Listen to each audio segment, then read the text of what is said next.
Every lesson is a lyric in the universal song. Oh, the lessons of the journey, I'll weave them in my song. Welcome back to Lessons of the Journey with Coach Jen and Coach Nicole, the podcast where we dive into the stuff they should have taught us in school. Today, we're talking about a topic that affects every part of our lives, but is often misunderstood: intelligence and smarts. So let's start with a general definition of intelligence. Intelligence is the ability to acquire and apply knowledge and skills. For many of us growing up, being smart was defined by test scores. You either did well in school or you didn't. And that number or grade somehow became the label for how intelligent you were. If you didn't fit that mold, maybe you told yourself, well, at least I'm street smart. But even that didn't quite capture the whole picture. Maybe you always felt there was more to it than that. If you did, you were right. The psychological definition of intelligence from the American Psychological Association: individuals differ from one another in their ability to understand complex ideas, to adapt effectively to the environment, to learn from experience, to engage in various forms of reasoning, and to overcome obstacles by taking thought. Across all definitions, a few common threads show up. Number one, learning, the ability to take in new information. Number two, reasoning, solving problems and making sense of things. Number three, adaptability, adjusting to new or changing situations. And number four, application, putting that knowledge into action in practical ways. Thank goodness for Dr. Howard Gardner, whose theory of multiple intelligences in the 1980s completely shifted how we think about what it means to be smart. When we say someone is smart, we usually mean they can figure things out, adapt quickly, and use what they know in a way that makes sense. Intelligence is the raw ability, but being smart is how you put that ability to work. Dr. Gardner's research showed that intelligence isn't just about knowing facts or scoring high on a test. It's about learning, adapting, solving problems, and creating things that matter. And the truth is, there are many different ways to do that, many different ways to be smart. Instead of one single number or measurement, Gardner described at least 9 distinct types of intelligence. That means you could be brilliant with words, or with people, or with music, or with your hands. And maybe you've never given yourself credit for being smart, but I guarantee you, you are. I love this. So my brother and I went to different high schools. I'm 2 years older than my brother. I went to a private Catholic school, and I actually chose to go there, and I thrived there. And my brother, he went to the public school, and he thrived there. And I would always do his homework for him. He's an amazing man now. He's a fire captain. He's very successful. But he would always say, well, Jen's smart, but I'm street smart. And I would be like, I could be out there. We would always try to define that. But I love that you defined what that looks like and how there's so many different versions of that. Thank you. I'm going to send this one to my brother. Nice. It's important to remember that none of us are defined by just one type of intelligence. We're all a unique blend of multiple intelligences woven together in different combinations, and that makes us who we are. So you might excel in one area, but still draw on others every day, solving problems with logic while explaining your solution clearly, or expressing yourself through music while navigating social situations with ease. Understanding how these intelligences interact and overlap helps us see ourselves and the people around us in a fuller, richer way. It's not about labeling ourselves as one type. It's about appreciating the full spectrum of skills, talents, and ways of thinking that makes each of us unique. In this episode, we're going to break down all 9 intelligences. We will explore what they look like in everyday life, see how they show up in both children and adults, and share real-world examples that bring them to life. We'll also connect each type to careers and hobbies that let those gifts shine. and offer reflection questions to help you identify your own strengths. By the end of this episode, you won't just know yourself better, you'll also have a deeper understanding of the people around you and how all these intelligences combine to shape who we are, how we think, and how we interact with the world. Awesome. Let's start with linguistic intelligence, often called word smart. Think about that friend who can tell a story so vividly that you feel like you were right there with them. Maybe they have everyone in the room laughing, crying, or just hanging on every single word. Or picture that coworker who takes a messy, confusing problem and somehow writes the clearest, most to the point email that makes everyone go, "Oh, now I get it." That's linguistic intelligence in action. This type of intelligence is all about sensitivity to the meaning, rhythm, and power of words. People strong in this area often have a knack for reading, writing, storytelling, debating, or even wordplay. If you loved books as a kid, kept a diary or journal, or found yourself writing poems or song lyrics, chances are you have a good dose of this intelligence. You can usually spot it in children who are constantly asking questions, love to play with rhymes, or get completely absorbed in stories. In adults, it often shows up as the ability to craft the perfect wedding toast, persuade a team with a well-prepared presentation. Linguistic intelligence is at the heart of so many professions. Lawyers who argue a case, teachers who explain concepts clearly, journalists who tell compelling stories, marketers who write copy that inspires action, and yes, even podcasters who bring conversations to life.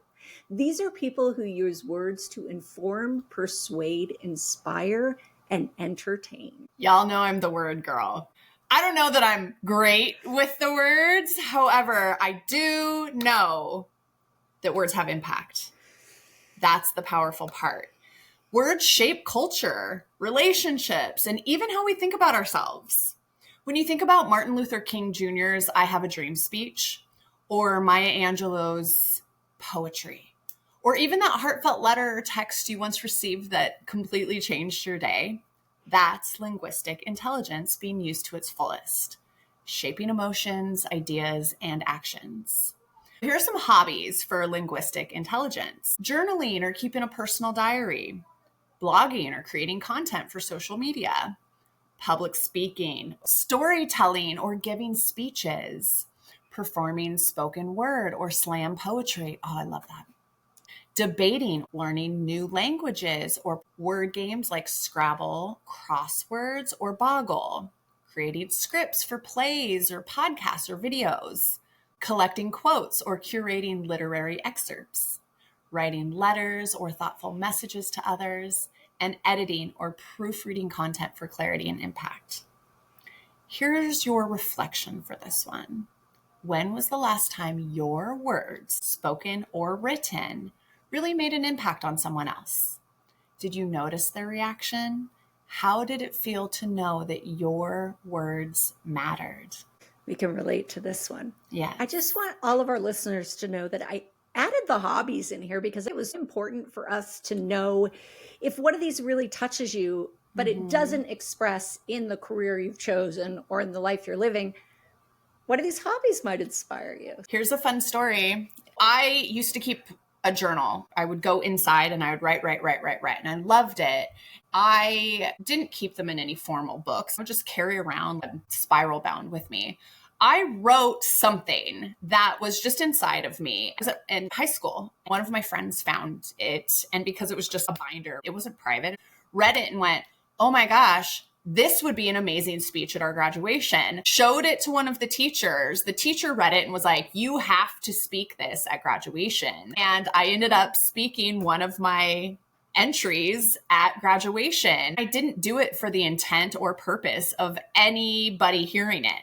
It on accident happened. And it was a cool thing because I was like, oh, somebody recognized that something that meant something to me might mean something for others to hear, especially at your high school graduation. I certainly wasn't like a valedictorian, but apparently my words mattered enough to feel like somebody wanted to hear them out loud. And I thought that was pretty cool. Congratulations. That's Hey, thanks. neat. That was a really long time ago. Hey, you had that experience. That's amazing. Yeah, it was fun. So number 2 is logical mathematical intelligence. This is often called number smarts or reasoning smart. These are the natural problem solvers. They're the people who actually get joy from puzzles. They notice patterns others might miss, and they can take a big, overwhelming issue and calmly break it down step by step. Think about the adult who opens up a spreadsheet and instead of groaning, lights up at the chance to make sense of it. That's me. That's logical mathematical intelligence at work. I love spreadsheets. At its core, this type of intelligence is about reasoning, critical thinking, and seeing how things connect. People with this strength tend to ask why a lot. They're naturally curious about how systems work, whether it's numbers, formulas, or human behavior. They thrive on order, structure, and logical explanations. You can often spot it in children who love science, enjoying solving math problems for fun, or get absorbed in puzzles like Sudoku, Lego building, or strategy-based board games.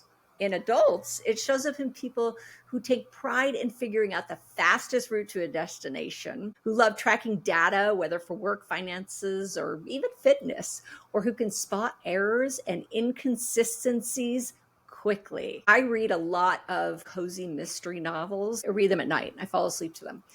And I find all the errors in the books, and I've actually sent them to some of the authors, and they're like, thank you. Oops, there's an extra word, or that's the wrong word. Yeah, that's me. I just do it naturally. You send them. I just quietly sit and stew like you didn't have anybody edit this another time. I only send them if there's something at the end with their email. I had one author I was sending one to, and she's like, thank you so much for letting me know. And I'm like, well, I get it. It's so interesting that you were able to lay it out in a few different directions, because I would sit here all day and say, math is not my thing. I had to breed math into my children via their father. But then I hear these other things like the patterns, the inconsistencies, that kind of thing. And I go, oh no, I do like that kind of stuff. So it's really interesting. I wouldn't ever have put myself in the mathematical intelligence category, and I might dip my toe in it with some of those things. Let's talk about career paths for these number smart people. This intelligence shines with, of course, scientists, engineers, accountants, data analysts, computer programmers, financial planners, architects, and doctors. These are people who use logic and problem solving every single day to make things run smoothly. Hobbies for logical mathematical intelligence often involve puzzles, strategy, or problem solving.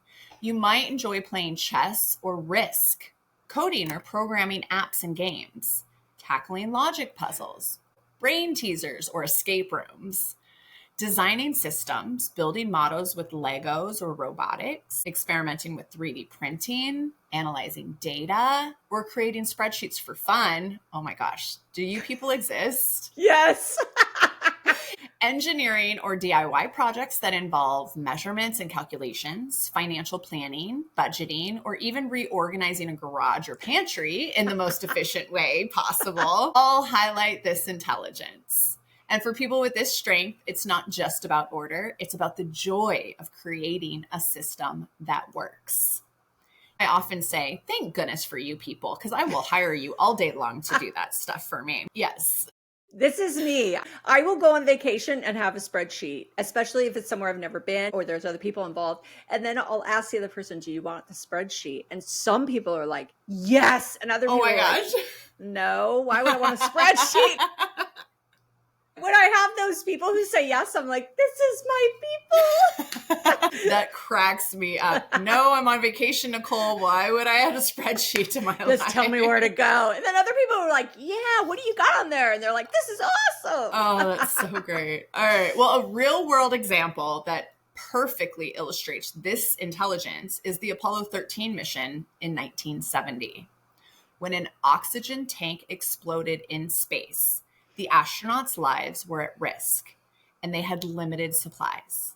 Back on Earth, NASA engineers had to figure out how to build a carbon dioxide filter using only what the crew had on board: hoses, duct tape, canisters, and plastic bags.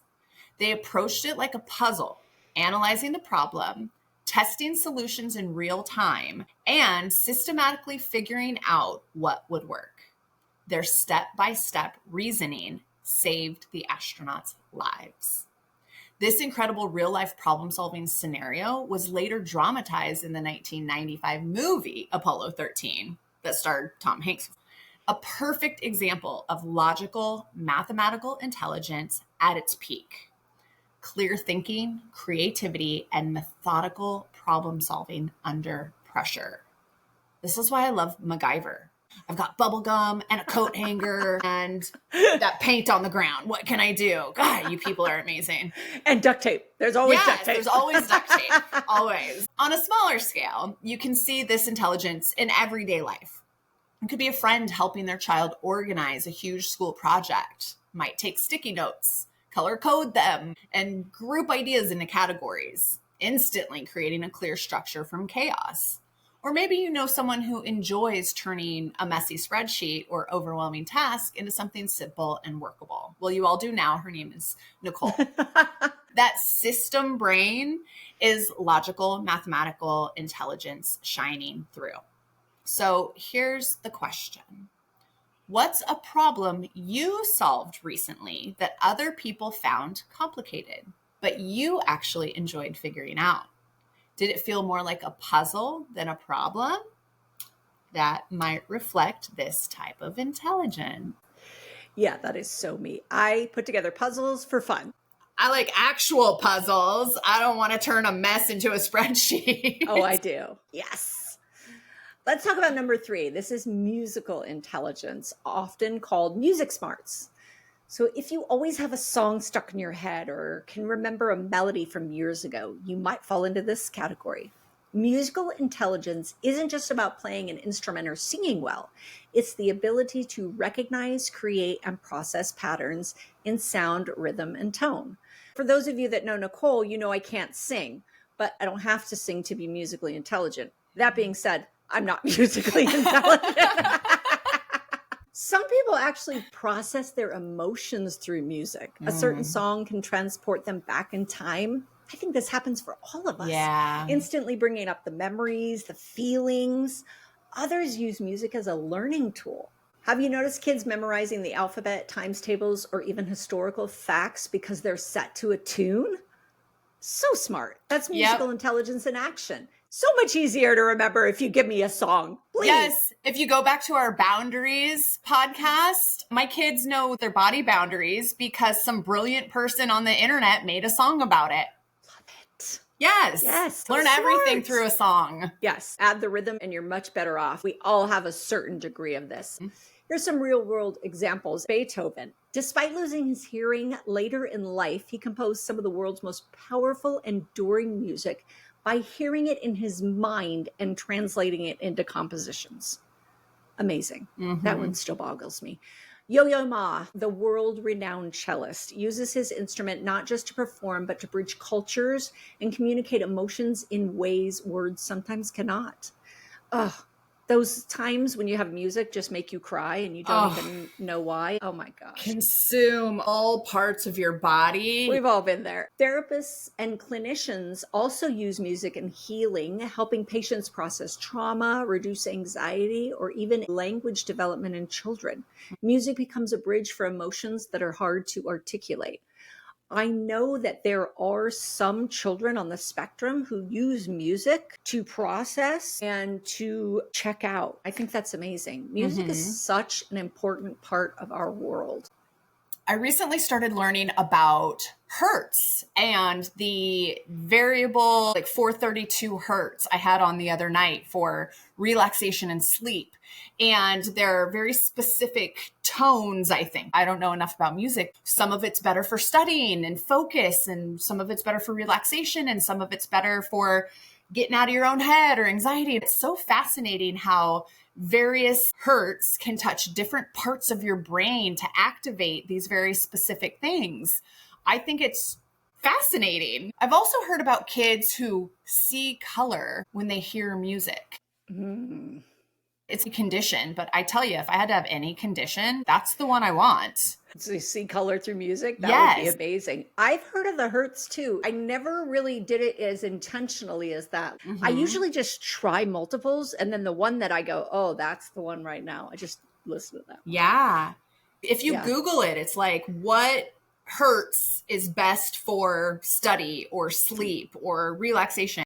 Good tip. I sit there and I try to figure out what part of my brain is this touching right now. Because you're curious. Yeah. Okay. Careers that highlight musical intelligence. Obviously, musicians, composers, sound engineers, music teachers, DJs, and music therapists. Even in marketing or advertising, jingles are carefully crafted to trigger emotions and stick in your mind. Hobbies for musical intelligence might include singing in a choir, playing instruments, composing songs, writing lyrics, or experimenting with beat making and digital music production. You might enjoy remixing tracks, creating playlists that capture a mood, or music theory. Attending concerts, exploring different sounds, or studying how music affects emotions and memories. Some people enjoy analyzing song structures, exploring cultural music traditions, humming or whistling melodies, learning percussion patterns, or simply listening deeply to identify rhythms, patterns, and harmonies in everyday life. So a reflection question for you, our listeners: what role does music play in helping you process your emotions, focus your mind, or remember something important? Can you think of a song that changed how you felt in a particular moment? Jen, have you ever seen the videos of the guys who are rappers and they'll have somebody give them a certain amount of words and then they'll just right on the fly come up with a song using Yes. those words? Have you ever? Yes. I watch that and I go, watch regularly. Oh, like my jaw's on the ground. And they're incredible. They are not only music smart, they are words. Yes. I was like, those are the guys that are like masters of music and word. I think that's Yes. what it is. They have both of those at a very high level because I just dropped my jaw and I'm dumbfounded at how you can do that. Yeah. Hi, I just met you. Give me 3 words off the top of your head, and I'm going to sing an entire song while weaving an entire concept. You have to create lyrics that make sense. Yep. And they always make sense. How did they do that? Fascinating. I can get lost. When I doom scroll, it's with stuff like that.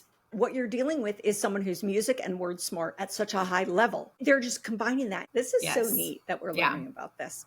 Mm-hmm. All right. Number 4 is bodily kinesthetic. This is often called body smart. These are the movers, the doers, the hands-on learners. If you can't just read instructions you need to do, that's a sign of bodily kinesthetic intelligence. This type of intelligence is all about using your body skillfully to express ideas, solve problems, or accomplish tasks. You see it in athletes who master complex movements, dancers who tell stories with their bodies, mechanics who fix engines by feel, and carpenters who craft beautiful structures from raw materials. Basically, anyone whose work relies on coordination, timing, and physical skill is using this intelligence. You can often spot it in children who struggle to sit still in class, but thrive in sports, theater, or hands-on projects like building or crafting.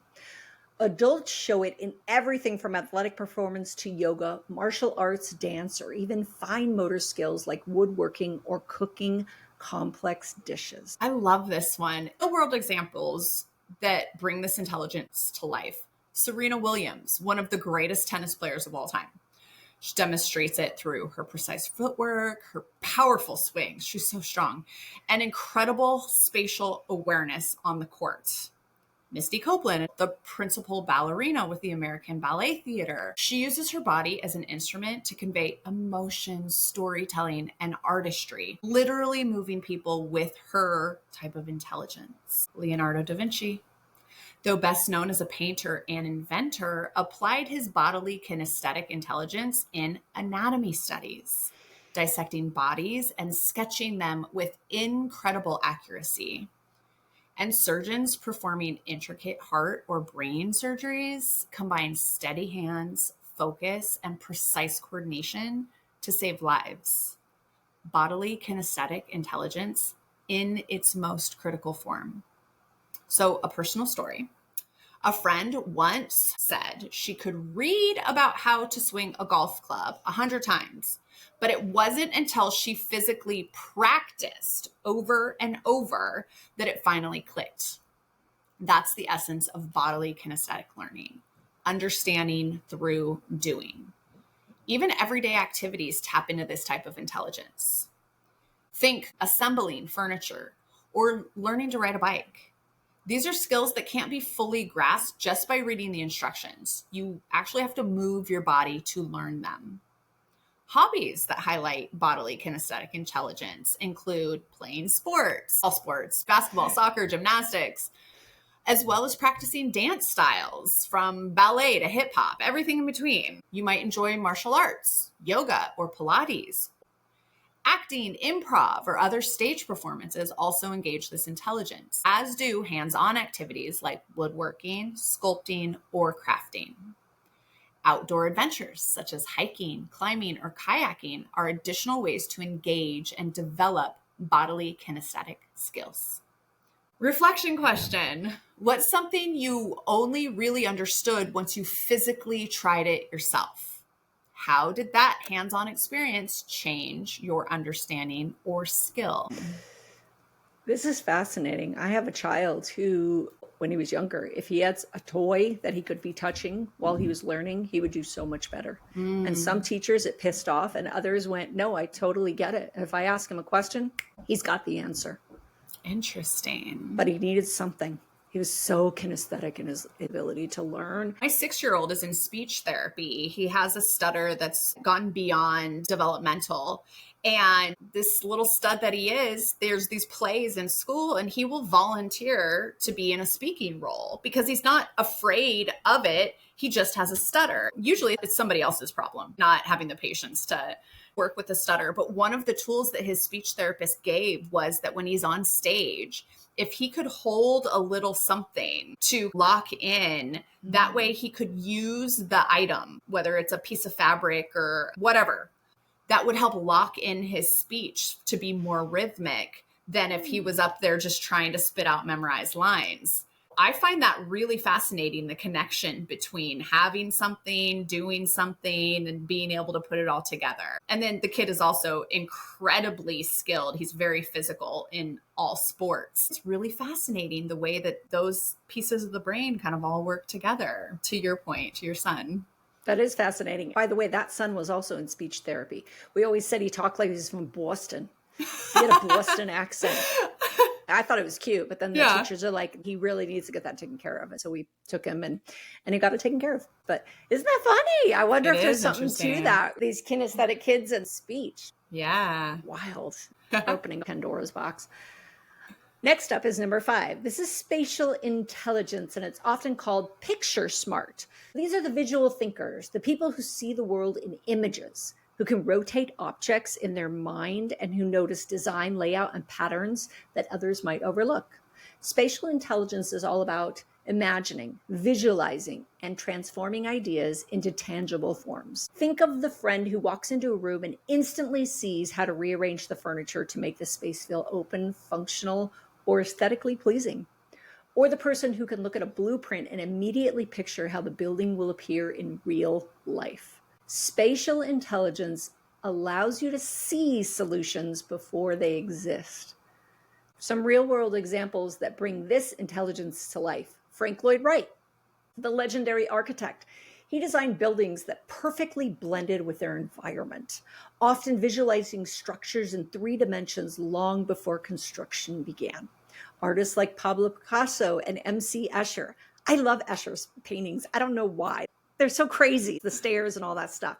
They used the spatial reasoning to manipulate perspectives and shapes. They created images that challenged how people see the world. Think about pilots and astronauts. They rely heavily on spatial intelligence, visualizing complex maneuvers, flight paths, and navigation through three-dimensional space. Interior designers and stage set designers imagine how people will move through a space, how objects relate to one another, and how to make it both functional and beautiful. You know, Jen, I know not everybody has this intelligence. And can I share with you why I know this? We were both in real estate. And don't people have the hardest time imagining the property Yes. after it's finished? Not even after it's finished, Nicole, a different paint color, or if a light would go over there versus over there. No, this is all curable here. I can't see it. Now, I wouldn't be like, I have this. I think these people are fascinating, like really extraordinary, because it's definitely something that I have trouble relating to. I have some picture smart. And when I design something, for example, we just put a pool in. When we put the pool in, I had all these ideas, kept telling everyone in the family, and there's 3 other adults. And as I'm explaining it, none of them are understanding what I'm talking about. And then it's done and they go, oh my gosh, it's beautiful. It's amazing. And I'm like, but I told you all this. They're like, but we don't see that way. Yeah. Yeah. No, I hear you. I'm good with color. I can put colors together. That's kind of where it stops. As you're going through these incredible people and spatial reasoning, I couldn't tell you what 6 inches or 6 feet. I only know that my body is 6 feet, but I couldn't tell you any of that. I think that's fascinating. Somebody will be like, oh, that's about 20 feet away. How do you know that? I don't know that. Yes, I love these people. So children with strong spatial intelligence, recognize this in your kids. They might excel at building with Legos, drawing, solving visual puzzles, or constructing models. Adults often show it in careers like architecture, graphic design, engineering, video game design, or interior design. Hobbies that tap into spatial intelligence include drawing, painting, or sculpting, photography or videography, solving jigsaw puzzles, Rubik's Cubes or 3D puzzles, 3D modeling, CAD design, or digital art, video games that involve navigation, strategy, or building, decorating or rearranging rooms in a home, and hands-on crafting, woodworking, or building miniature models. Here's your reflection question. When was the last time you pictured a solution in your head before it actually doing it? Did visualizing it first help you succeed or work more efficiently? Maybe you have this type of intelligence. All right, now let's talk about number 6, interpersonal intelligence, often called people smart. So these are the connectors, the empaths, the ones who can sense what others are feeling, even without words. People with strong interpersonal intelligence excel at understanding emotions, motivations, and intentions. And they know how to respond in ways that build trust, cooperation, and connection. You might notice this intelligence in yourself if people naturally come to you for advice, if you can read the room and adjust your approach, or if you easily navigate conflicts by understanding different perspectives. My real world example for this is my husband. He is a master at reading the room in the work environment. People love him as a manager. I always said he could tell people to go to hell and they would look forward to the trip. Great leaders and managers rely on interpersonal intelligence to inspire teams, resolve conflicts, and create positive work environments. Oh, go Tim. Go Tim. Yeah, I hope that I am this in my chosen career path. We got to have some of this. You got to have a little bit of this. In everyday life, someone might diffuse a tense family argument simply by listening carefully, validating everyone's feelings, and finding the common thread. That's interpersonal intelligence in action. Famous people who are great examples of interpersonal intelligence include Oprah Winfrey, who connects deeply with guests and audiences. Barack Obama, known for reading a room and inspiring people through empathy.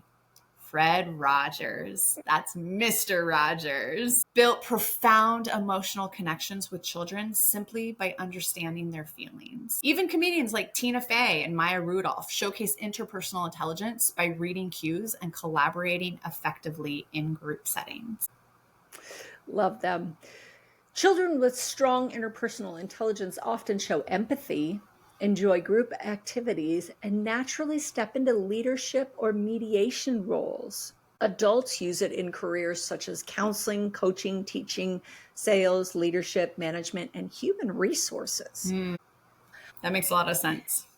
I would hope they have some. Hobbies that engage this intelligence often involve connecting with others, mentoring, volunteering, hosting gatherings, participating in community groups, or leading team projects. Activities like role playing games, group sports, or collaborative art projects also draw on interpersonal skills. Even informal settings, organizing a family event, guiding friends through a challenge, or offering support to someone in need can highlight this intelligence. Jen, I have a question for you before I go into the reflection question. Sure. When there's a need for a leader in a group, do most people look at you and say, you're going to be in charge? Yeah. Okay, because that happens to me all the time. Yeah. That means that you are an interpersonal person. Yeah. It's so interesting too. I know this about myself. This has been a lifelong thing. And I don't know that I chose to really establish it in my life. It's kind of come along. And because I know this, I very much try to often step back and not be that person, not be like, I'll do it, because I'm very much, I'll do it. You want it done right. No, I'll take whatever role you want to give me. I'm a team player. Somehow it comes back around anyway. I am unlearning quite a bit in my life, and I hope that we all are. I thought that it wasn't an important thing. And I very recently have been working through the idea that innately, I am a facilitator.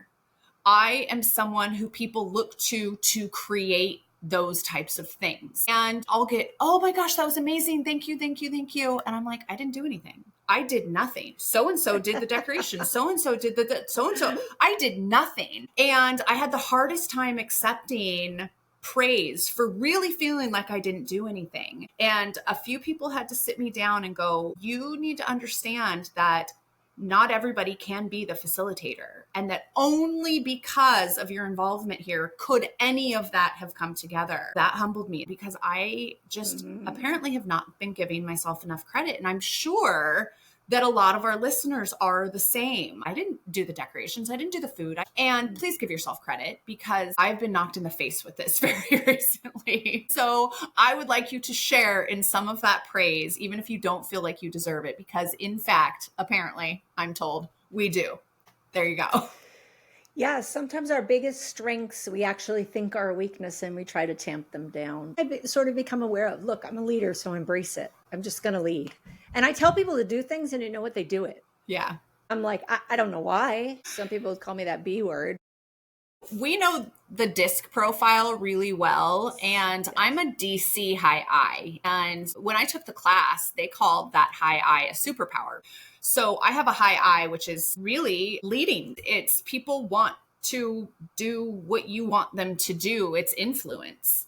Mm-hmm. And I went, oh yeah. So that makes sense in our chosen careers and the way that people respond to us. Yeah, it took me too long to embrace those things. So here we are, teaching you all things that we should have learned in school. Yeah. For the people smart, here's your reflection question. Who's someone you've helped recently just by listening and understanding? How did your ability to connect with them make a difference? All right. Next, let's talk about number 7, intrapersonal intelligence, often called self-smart. This is the ability to deeply understand yourself, your emotions, triggers, strengths, and weaknesses. It's the intelligence of self-awareness and reflection, allowing you to make intentional choices, set meaningful goals, and grow from your experiences. You'll often notice this intelligence in people who journal, meditate, or spend time in introspection. They might seek solitude to recharge, appear grounded or calm in their decisions, and demonstrate a clear sense of purpose. Kids with this strong interpersonal intelligence often enjoy spending time alone, reflecting on their thoughts or feelings. They may ask questions like, why do I feel this way? Or what does this mean for me? They might prefer journaling, drawing, or other solitary creative activities. These children often show self-discipline, a desire to understand themselves, and an ability to set personal goals, even at a young age. You know, had they taught me this in school, I would have been like, that's me. That is me. What's funny is I don't think this is me, and yet I want this to be me so much. This is the one I feel like I have strived for and worked for so hard, but I don't feel like it's a natural ability for me. Well, that raises an interesting question. What is an innate ability versus something that can be curated, nature versus nurture? What can we create in ourselves to round out our intelligence now that we know this? And if this is something that you've wanted to be, you've worked for it, I'm sure that you've been able to curate a bit of this. Absolutely. We know from past podcasts that we've done and looking at studies that actually innate ability is generally not as important as the energy you put towards something. So I feel like my intelligence level in this area is high, but I wasn't born naturally with this high. I was born naturally with a spatial awareness and a word smart, but I was not born intrapersonal smart at all. This I had to curate 100% in my life. You're probably born with a little bit of this and a little bit of that. Like we said, the recipe. And I feel like my recipe did not have the interpersonal. And now let's clarify, growing up, these were not conversations in my house either. So that would be the nurture, not nature. If we're doing some reflecting here, I would say that I was born with this, but I did not continue to curate it in my life for the same reason that you're saying. It was not a conversation in my house. It wasn't something that was celebrated or frowned on. It was just passed right along. I was just the kid who was in her room journaling with the candles on. That was my thing. Hence the speech that I gave at graduation, because I was feeling it, because it was, what am I feeling in these moments? I was very much an introspective child. But again, nature, nurture. I was born with it, but I didn't continue to nurture it throughout my life. But these examples I do recognize from growing up and being me. It's a fascinating kind of puzzle that we were putting together. Oprah's my first real world example. Oprah Winfrey has built a career on deep self-reflection and understanding her own motivations. Next one, Brene Brown. We love you. We love Brene Brown. Her research on vulnerability is rooted in profound awareness of her own emotions. Amazing. Historical figures like Albert Einstein demonstrated intrapersonal intelligence not only through scientific discovery, but by reflecting on how he thought and understood the world. So careers, writers who explore their inner thoughts, psychologists who examine their own biases while helping others, entrepreneurs who assess their strengths and weaknesses to navigate risk, and spiritual leaders who cultivate self-knowledge to guide communities. Even everyday acts like reflecting on your reactions to a challenging conversation or analyzing your own habits showcase intrapersonal intelligence. So what are some hobbies here?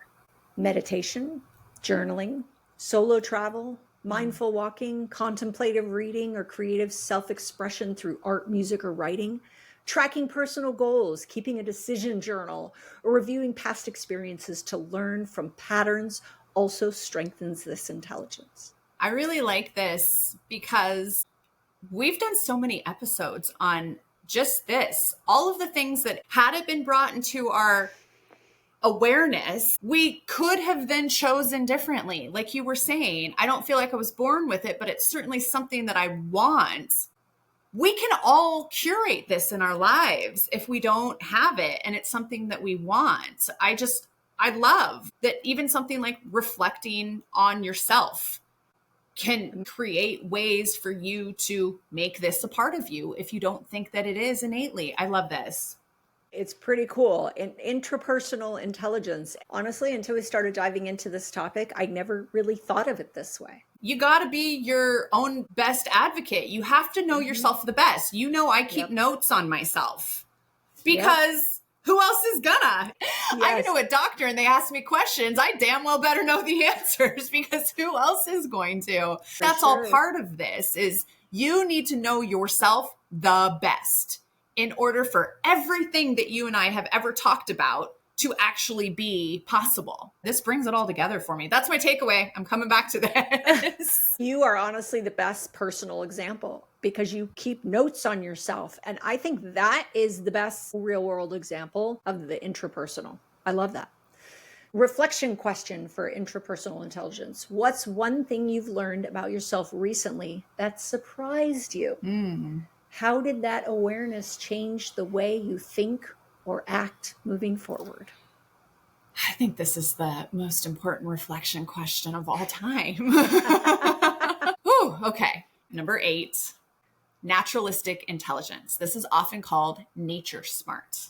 This is the ability to recognize, understand, and interact with the natural world. Plants, animals, landscapes, and people with strong naturalistic intelligence are deeply attuned to nature, noticing details and patterns that often go unnoticed by others. You'll notice this intelligence in children who collect rocks, observe insects, love gardening, or ask endless questions about animals and the environment.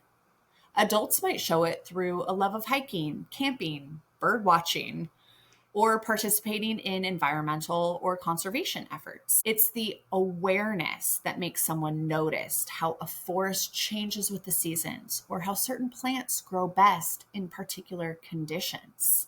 I just read the back of the seed packet that tells me which seed is going to do best where I live. That's how I do it. That works too. Yeah. So real world examples of naturalistic intelligence include, of course, Jane Goodall, whose groundbreaking work with the chimpanzees demonstrated not just scientific insight, but extraordinary attunement to the behavior of animals. She lived with them. She became one of them. It was incredible. David Attenborough, whose documentaries revealed deep knowledge and passion for ecosystems, plants, and wildlife. Can I just say that if I'm watching a nature show and David Attenborough is not the one narrating it, it's just not okay. It's not. Yeah, I'm like, this is not the right voice.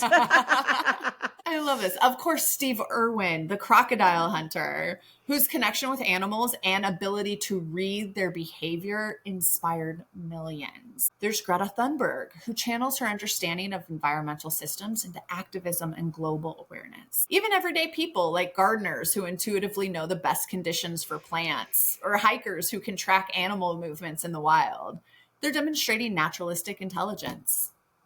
Yeah, they are. We were talking earlier about the nature versus nurture. Steve Irwin's children, and he passed, but both of his children are very involved in the animals. Imagine if you grew up in that house. That is really nurtured there. I think it's interesting. You know what kind of TV shows I like?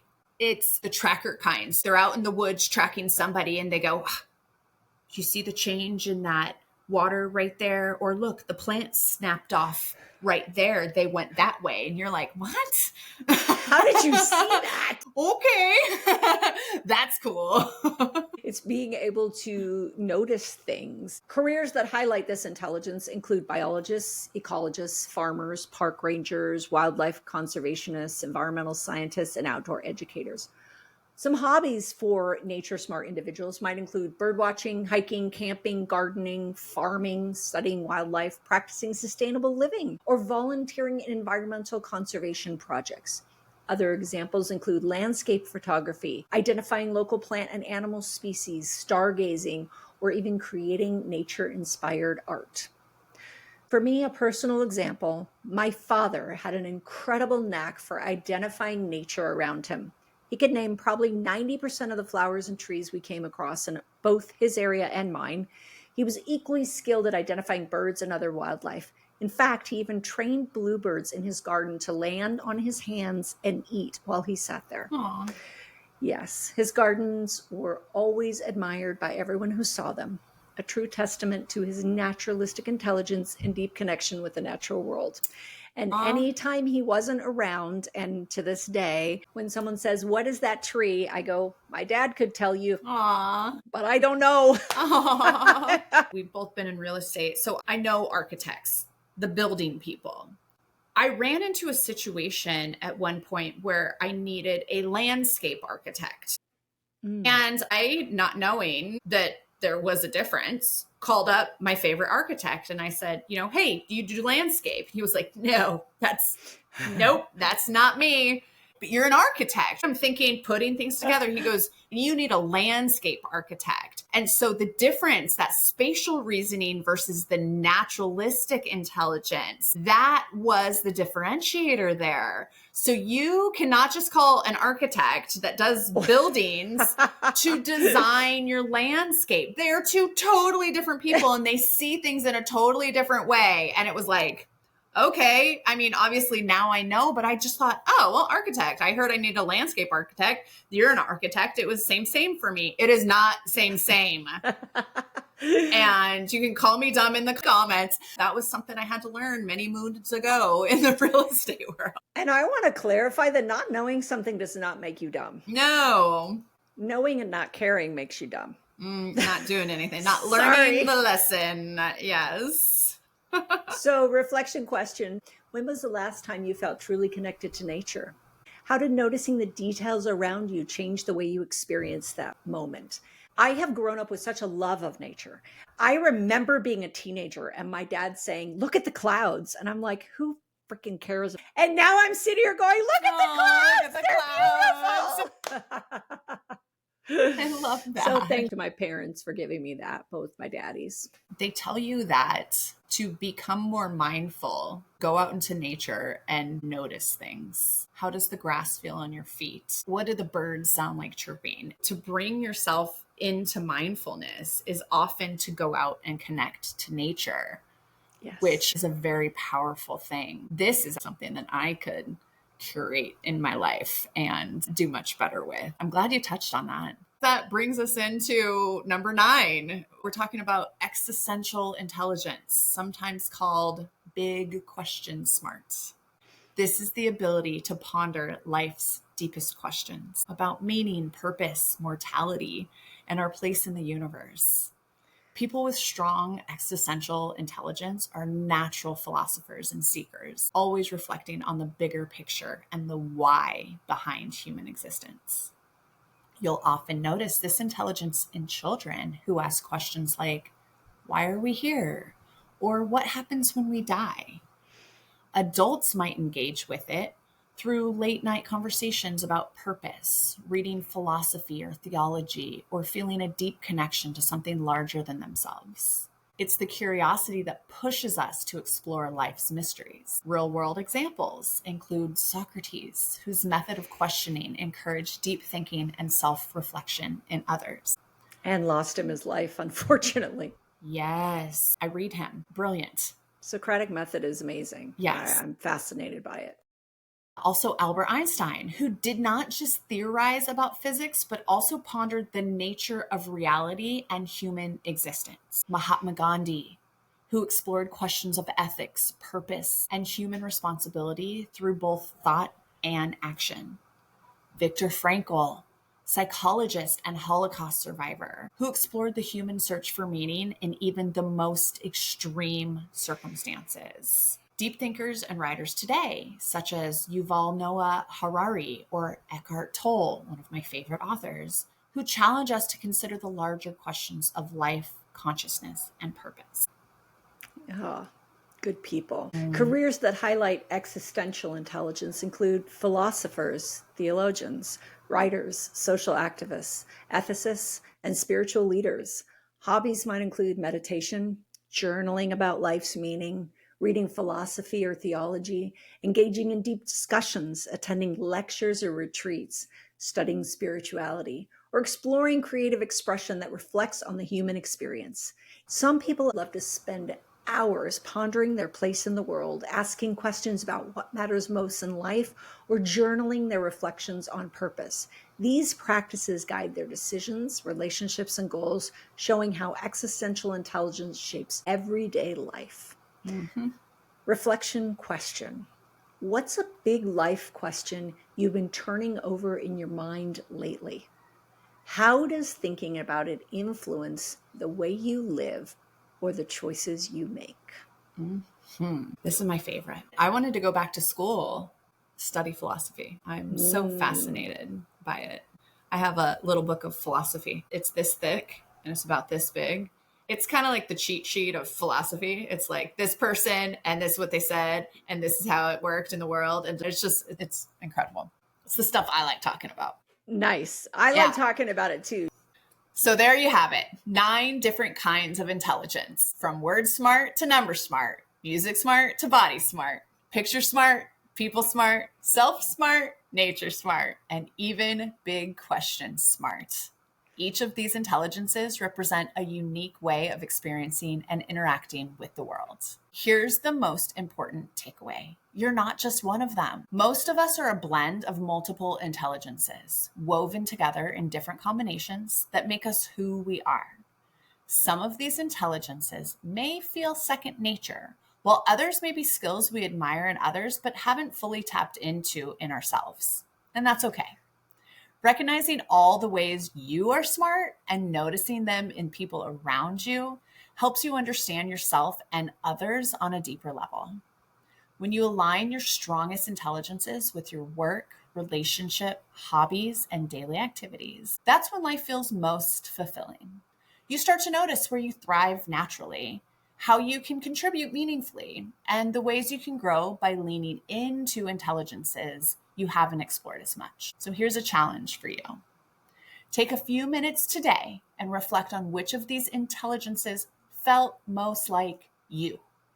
Then ask yourself, are you using these strengths in your job, your relationships, or in your free time? If not, what's one simple step you can take this week to let these gifts shine more in your everyday life?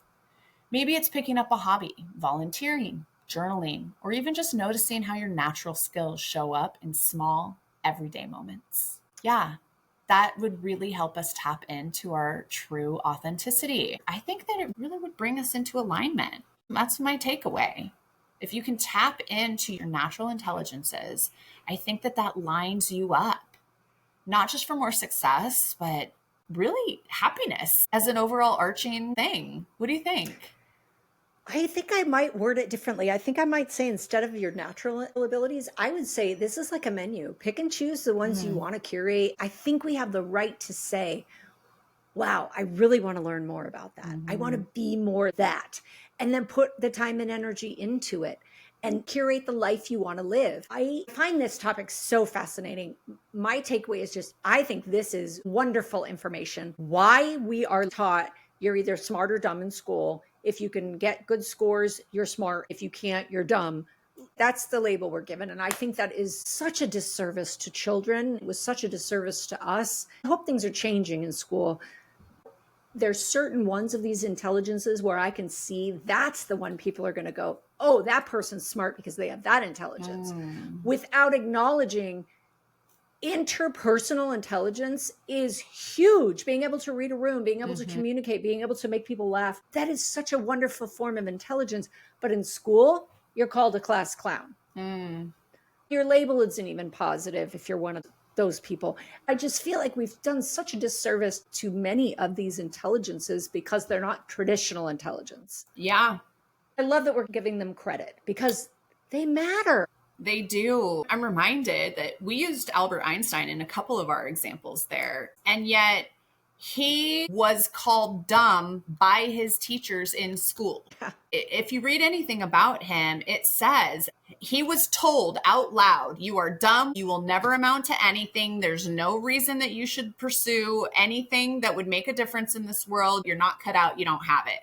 It's freaking Albert Einstein. How many people who have been failures in school have become successes? Yeah. So we have to be really careful how we're labeling intelligence today in society. I love that we're having this discussion because honoring all forms of intelligence is important.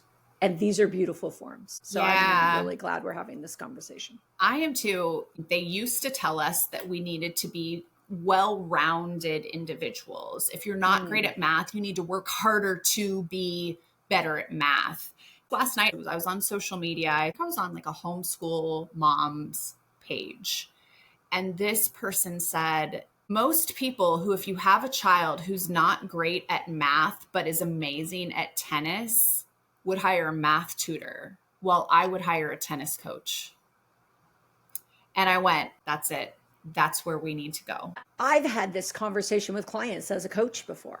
I need to round out how I am in my business. Really, what sets you apart in your business? Well, I have strength here. Let's take that further. Why do you want to be average? Let's take that and make that the thing that you excel at. And then let's hire out the rest. Regularly. You've probably heard it from me individually, Nicole. I'll tell people I'm good at like 5 things. The rest of it, I'll pay somebody for it, because why am I expected to be good at everything? That's not even a life anybody can really live up to. I'm good at maybe 5. I'm probably being generous with myself. And the rest of it, I don't want to learn. I don't need to learn. If I can contribute to society in another way by paying somebody to do it for me, saving my time, that's the way to go for me. I am a stay in my lane kind of girl. I was talking to a contractor once, and he had worked for a famous actor, and he said, that guy can't even change a light bulb. And I went, why the hell would he ever have to change a light bulb? Yeah. Dude's a fantastic actor, makes a ton of money. He can pay someone to change a damn light bulb. Yep. You don't have to do it all if you're fantastic at something. So yeah, this is an important. Well, I'm glad we had this conversation. Let's do our questions if you're ready. Yep. Are you going first? Sure, I'll go first. If your life were a movie, what genre would best describe it? Romance. Being with the same person for over 30 years and still loving the person for over 30 years. I think it's when you talk about the things that you have that are great successes, I think that's one of my great successes. So I'd have to say romance. I love it. And that's a two-way street. So kudos to Tim. Go Tim. Go Tim. Good one. Yeah, I think that's what I would. I always said, how they have Disneyland for kids? Yeah. Why do we not have a Hallmark park where we can go and it's like the Hallmark Channel, but it's for women? And we go to this place. It's the Hallmark Park and everything's perfect. They have these really adorable farmers markets.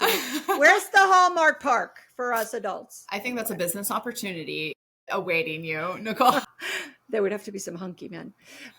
Yeah. All right. My question for you. What is your top 3 favorite songs and why do you love them? So if you lived in my house, you would tell me, because kids like, what's your favorite this? What's your favorite that? And in the life that I've lived, I very confidently say, I don't have a favorite anything except for the humans that came out of my body. And here's why. There's so much beauty in life that for me to be like, that's the one, because also I'm kind of forgetful. So I can hear a song and be like, that's definitely on the top 3. And then I'll hear another song and be like, which one would I kick out? I can't. Now I have to expand the list to 4. Don't make me commit to this answer. We just learned too much about me right now. So here's my question. What is the first 3 songs you'd listen to if you got off this podcast and turned on music? Okay. One that always brings me feeling is Santana, Samba Pati. It is instrumental and it enters my body and my soul. Santana is a fantastic musician. Santana, Samba Pati. That is one. This is in no particular order. Very often it has guitar in it. Free, Into the Mystic, which is a combo song of Free and Into the Mystic. Zach Brown Band puts it together. That song I listen to on repeat. It also takes over my body. It does something to me that makes me want to be in a place that I am at that moment in time not in. So that is another. And Dave Matthews' Crush. It's about, I think, cheating on your person. So it's not the message. It's the music, the beat, the rhythm. It's gotta make me feel. Those are the 3 songs that, because of the rhythm, the beat, I don't know enough about music, but whatever they did to put that stuff together is it for me. Love it. That's awesome. All right. Well, intelligence isn't just about grades or test scores. It's about how you connect with others, solve problems, create and express yourself, and make sense of the world around you. It's about curiosity, awareness, and the ways you translate your natural gifts into action. Hopefully, this episode reminded you of just how many ways there are to be smart, and that you are absolutely smart in more ways than one. Whether it's through words, numbers, music, movement, pictures, people, self-awareness, nature, or big questions about life, your intelligence is unique and valuable to your world and the world around you.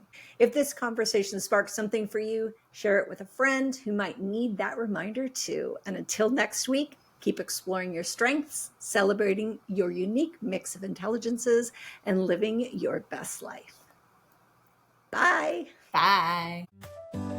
Write your lines with passion, let your spirit freely roam. your journey will lead you